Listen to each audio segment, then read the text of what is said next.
as a deer panted for the waters of my soul, longeth after you. Oh Lord, you alone are my God, desire and I long to worship you as the dove panted for the waters of my soul.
Daddy, we thank you for this beautiful day. We worship you, our Lord and our God, even for the opportunity to gather in your presence to worship you. Your word says that unto the Lord shall the gathering of his people be. So we thank you for your presence in our midst now. Daddy, thank you, Lord God, even for your word that is going to comfort this afternoon. And I pray, Lord God, that you will back up these words in the lives of your people in the name of Jesus. There shall be a performance of the words, Lord God, in the name of Jesus. Father, I hide behind you this afternoon. I pray, Lord God, that your glory will overshadow me. And that your people will not see this word as my word, Lord God, but rather the word from the throne of heaven. Thank you, Lord God, for none of your children that are here. This hour will return home the same way they came, Lord God. Amen. But they will leave, Lord God, fulfilled in the name of Jesus. Amen. Knowing that you, Almighty God, you have spoken to them. Amen. Thank you, everlasting Father. Thank you, God. Blessed be your holy name. Amen. In Jesus' mighty name we have prayed. Amen. Amen and amen. Please take your humble seat in his presence. I want to welcome each and every one to this glorious assembly again. Amen. Amen. Amen. Today, I want to talk to you about the danger of compromise. The danger of compromise. What is compromise?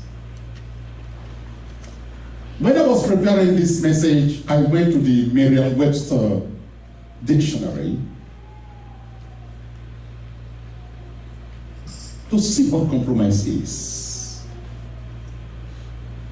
And I got from Merriam-Webster dictionary that compromise is to strike a balance, to give and to take, to make concessions, to find a happy medium. In other words, compromise is to accept standards that are lower than the desirable. Compromise is to bring into disrepute or bring into danger by indiscreet, foolish, or reckless behavior. That is compromise. Brethren, compromise is dangerous, especially when you are a child of God. Compromise is dangerous, especially when it relates to our faith. We need to stand our ground, brethren. When it comes to your faith, you need to stand your ground. You cannot allow anything to move or to shake you. No situation, no circumstance, no wind of doctrine should make us to lose our focus. In Ephesians chapter 4, verse 14,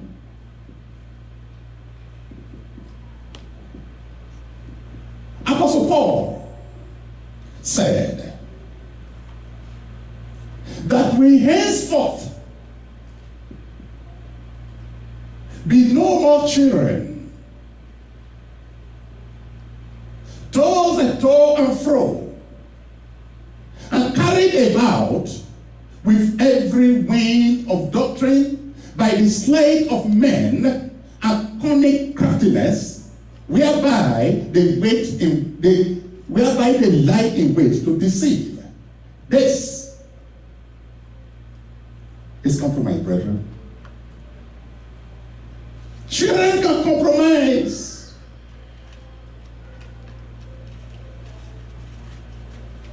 Children can compromise because they do not know what they are doing.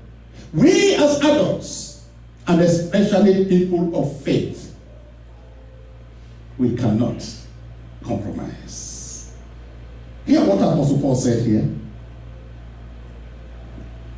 Somebody that compromises is like somebody that is being tossed to and fro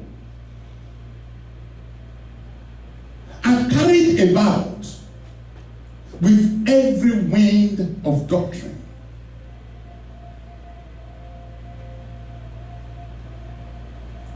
There is the Christian doctrine.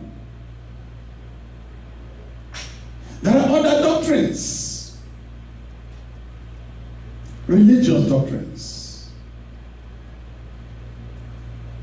If you're a Christian, you have to stick with the Christian doctrine. And even as a Christian, there are various doctrines in Christendom. You have to know where you belong. If you're a Pentecostal believer, you cannot mix your Pentecostalism with Catholicism, with Jehovah's Witnesses, with all sorts of occults, and still call yourself a Pentecostal. Sure, there are some charismatic Catholics And when they pray and they conduct their services, it's like you're in a Pentecostal setting. I know them. Thank God for them. But there are various doctrines that are man-made, and which has no place. They have no place in a Pentecostal setting. So we've got to be careful. Apostle Paul said, these are by the sleight of men and their cunning craftiness. Cunning craftiness. And what is their goal? They lie in wait to deceive.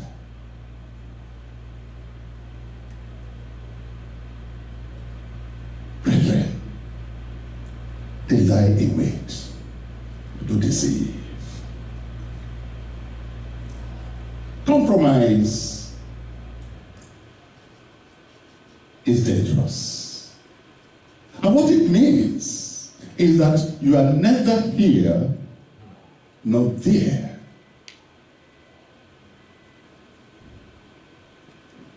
Will it not be good for you for people to know that this is you?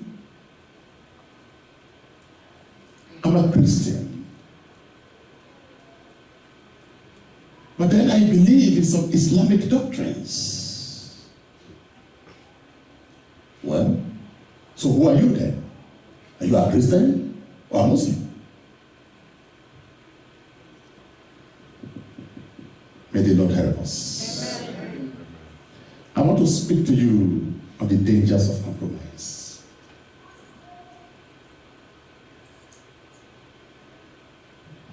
In 1 Kings chapter 11, verses 1 to 4. Thank you, Technical. You're doing a good job. In 1 Kings chapter 11, verses 1 to 4. It says, but King Solomon loved many strange women together with the daughter of Pharaoh, women of Moabites, Ammonites, Edomites, Zidonians, and Hittites. Of the nations concerning which the Lord said unto the children of Israel, ye shall not go into them, neither shall they come in unto you, for surely they will turn your heart after their gods. Solomon clave unto, verse 3. And Solomon had wives, princesses. 700 wives. And Solomon had 700 wives and 300 concubines. And his heart and his wives turned away his heart. Compromise. Now, don't ask me how he was dealing with 700 wives. Don't ask me. But Solomon said something. He said, everything that my eyes desired, that my heart desired, everything I set my eyes on and I wanted, I got.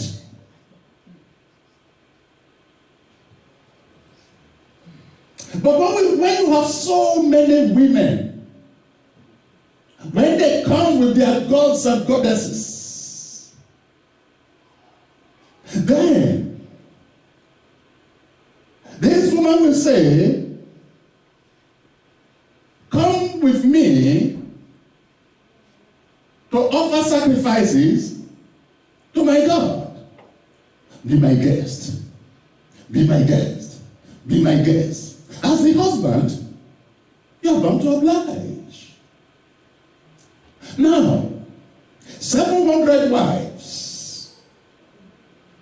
Now, we don't know how many of these wives are Jews and they believe in the one true God. But the Bible says that these wives had their gods and goddesses on high places, and Solomon built high places for all these gods and goddesses of his wives. He was going with his wives to serve these gods. Now let us remember, who was Solomon? Solomon was somebody that God loved particularly. His name was Jedediah. God picked him from among the hundreds of children that David had. He was the youngest. David, when David wanted to build a temple for God, God said, no, you will not build a temple for me because your hands are bloody. But your son, the son from your own loin, is the one that will build this temple for me.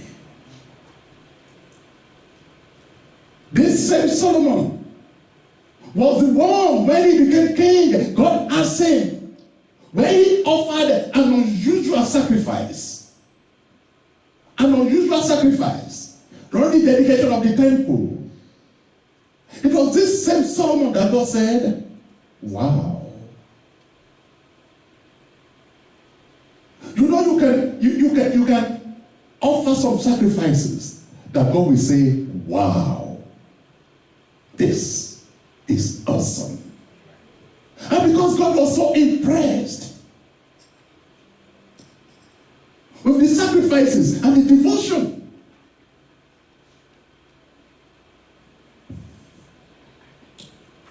of Solomon, God asked him, what will you have me to do for you? Just ask him. What do you want? And because the wisdom of God was in Solomon, and because the Spirit of God was in him, Solomon asked for the unusual. He said, give me wisdom. Wisdom.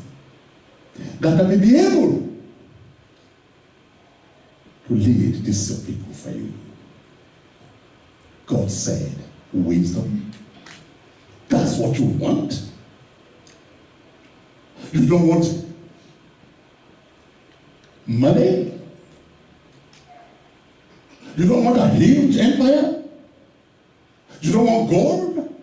You don't want silver. You don't want the heads of your enemies.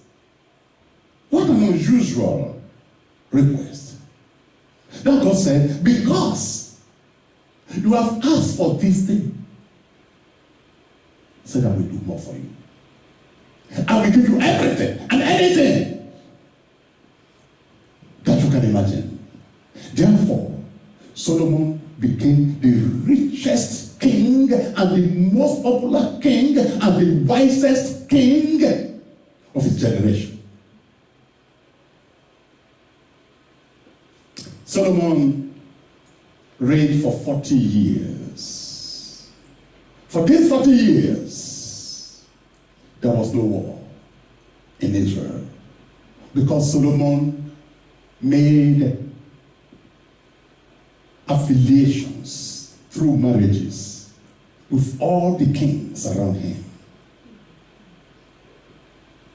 And as these women were coming into the palace, they were coming with their gods and goddesses. And Solomon went ahead to build high places for these gods and goddesses. And eventually, Solomon's mind was polluted. Are you getting me here? Are you with me? Yes. Now, God had warned the people of Israel that they should not intermarry with the heathens, because they will turn their hearts from the Almighty God to their idols. And that is why Apostle Paul said in 2 Corinthians chapter 14, chapter 6, verses 14 to 15, be ye not unequally yoked together with unbelievers. For what fellowship hath righteousness with unrighteousness? And what communion hath light with darkness? And what concord hath Christ with Belial? Or what part hath he that believeth with an infidel?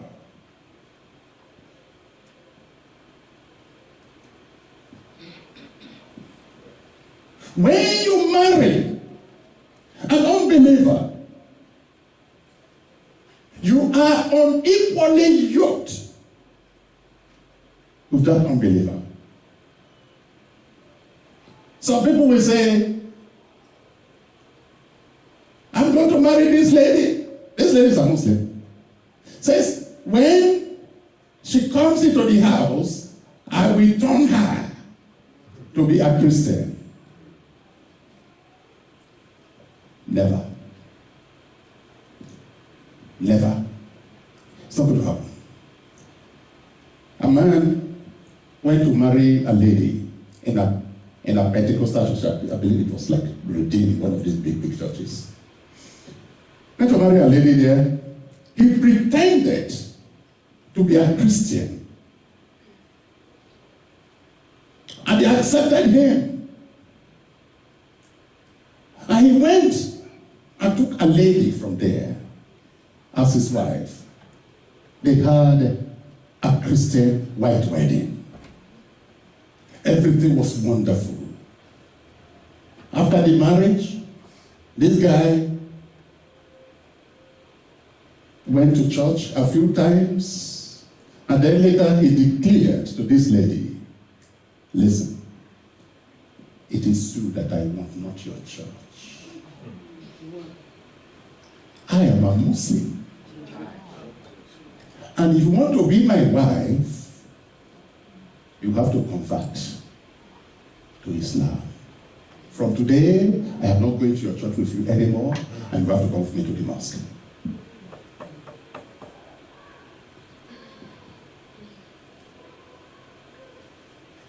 Do not be unequally yoked with unbelievers. What concord hath Christ with Belial? What connection hath light with darkness? What part hath the believer with an infidel, an unbeliever? The danger of compromise. People may come to you and tell you what wonderful things they are experiencing, what the wonderful things that are happening to them in their court. Be careful. Be careful. If somebody comes with a flashy car today, and after service, when we go and we see that flashy car, I say, wow, who has this car? Oh, It's so. I says, that's why I actually came to this church. Because I want to introduce to you one business. Whereby within 6 months, you can have a car like this. I said, really? What sort of business is that? I am all in.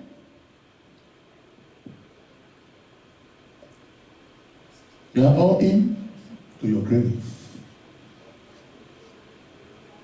Yes. Because they come with their cunning craftiness, whereby they lie in wait to deceive.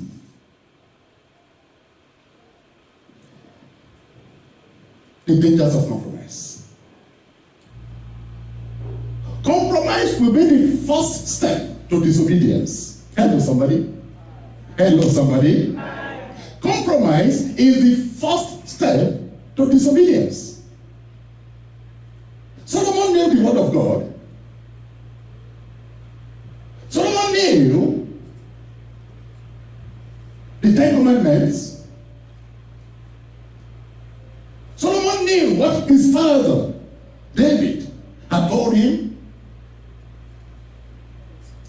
But because he wanted to compromise, he turned away from the truth.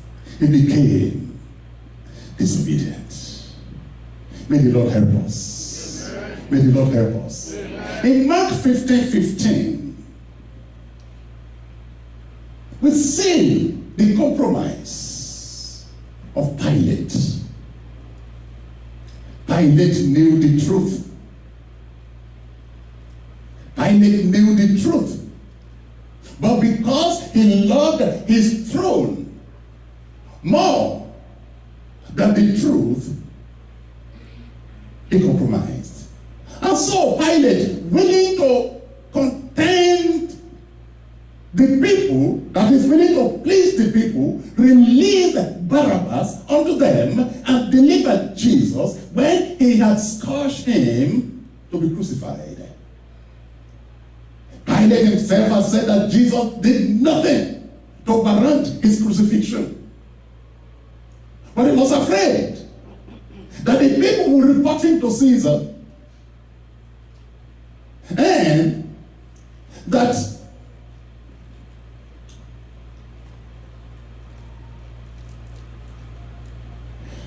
that if he did not accede to them, that they would revolt against him, and that he would lose his throne. So he acceded. He compromised. Point number 2. Compromise will limit your ability to do what is right. Amen? In Nigeria, that I know very well, and in many nations of Africa, they award a contract, $10 million. Now, they say this contract that I'm awarding, 2 million of the 10 million is for me. So the contract is actually worth 8 million. When you give him that 2 million, he has compromised. Then, when he now does a shoddy job, you have no mouth. You have no voice. I saw a road. It was actually the road to my town. They awarded this contract. They built this road. They only poured tar on the red soil. And it rained. And the road was breaking up right there. that very point, the president went to dedicate, what's the word? Thank you, my sister. He went to commission the road. I said, what is going on here? Did the president not say